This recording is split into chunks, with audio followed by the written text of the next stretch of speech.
Vincent from the Walled Lake Penny Saver. And I'm Drew Edwards from the Downriver Mop. And we're the Dollar Show Critics. We go to the theaters where Nicolas Cage is still taking his face off. Gotta take his face off. And this week's movie is Knowing, starring Nicolas Cage. And really, that's just about it, because nobody else was good enough. It starts off in 1959 Massachusetts, and they're all getting ready to bury a time capsule in the ground. The teacher tells all her students to make a picture for the people in the future so they could see how, I don't know, what they think the future looks like. Yeah, or whatever it might have been. But this one creepy little girl, she keeps writing down these numbers and rows full of them, and she's just going zip, zip, zip, zip as quick as she can. And of course, we fast forward to 50 years later, and of course, Nicolas Cage and his kid goes there. Well, actually, his kid goes there, Nicolas Cage Town. So they unearth this thing, and they go have a little party picnic, and of course, Nicolas Cage's kid gets the letter from the one psycho weird chick.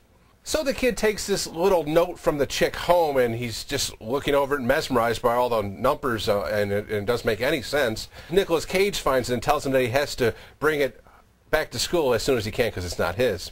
But after a hard night of drinking, Nicolas Cage overflows his whiskey jar and puts it down on this sheet of numbers, and that's when he looks at the numbers more closely, and of course it says 9/11 in there, and that's when the whole movie starts off. And basically this piece of paper tells about all sorts of deaths and disasters that have happened in the last 50 years, but that was kind of weird too, but we don't go into that. So Nicolas Cage unlocks the key to this, and that's pretty much when this movie just goes into overdrive.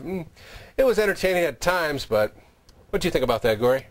Yeah, I mean, I was kind of disappointed by it, to tell you the truth. Nicolas Cage drinks about as much booze in this thing as he did in Leaving Las Vegas. It was kind of weird for a... That's what I thought he was going to do at the end. Exactly. I thought we were making a sequel, but then I remembered he died in Leaving Las Vegas. I was like, okay, well, that's out. And by the way, his kid's also kind of creepy, you know. Oh, yeah. There's these weird subplots about whispering they hear. The kids, they hear the whispers of these people. Halfway through the movie, I started hearing the whispering. And you know what the whispering was saying? It was saying, go run Snake Eyes, because this thing ain't that good. But it just went on too long. It was a little too silly. Like you said, the plot itself was kind of intriguing, but then it lost me somewhere, you know, along the way. I mean, it was way too hokey. Yeah, and what's up with the body count? I mean, does it have to be over a specific number to be on the list? I don't know. That's true. It never had that. As a science fiction movie, it's okay.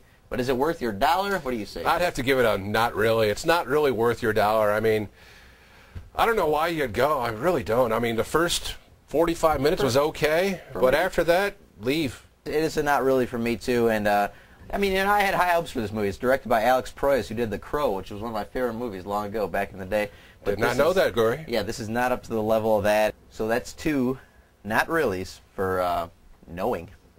And if I would have known now what I didn't know then, I don't think I would have saw it. Yeah, gotten a double stacker at Wendy's or something, huh? That would have been Knowing better.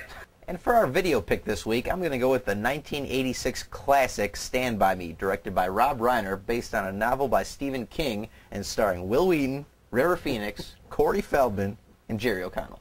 Well, don't forget Kiefer. Basically one of those growing up movies, you know, with 4 12-year-olds in the summer, the most eventful summer of their lives, shall we say, you know. That's what they say. They spend their days hanging out in the treehouse and, you know, smoking cigarettes and playing card games. And one day Vern comes up with a story of you guys want to go see a dead body? So they take off on a long trek through the woods to find the body. The story was originally called The Body that this was based on, by the way. I did not know that. And it's just a great coming-of-age movie. All the young performers give great work here, including even Jerry O'Connell, who, you know, he was the fat kid in this, and he grew up to marry Rebecca Romaine Stamos. That's what I hear. I almost said Rebecca Romaine Lettuce, but it's one of those classics. What can you say? There's so many classic lines in this, classic scenes.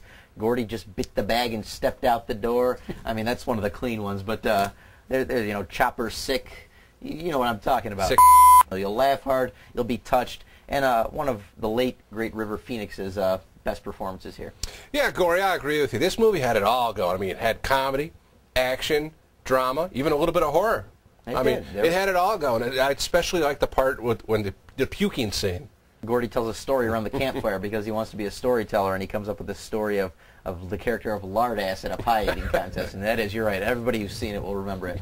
And for a nice trip down memory lane, you know, great 50s soundtrack, and, you know, just a good, fast-paced It's a good old movie. time. One of Rob Reiner's best. Go out and rent Stand By Me.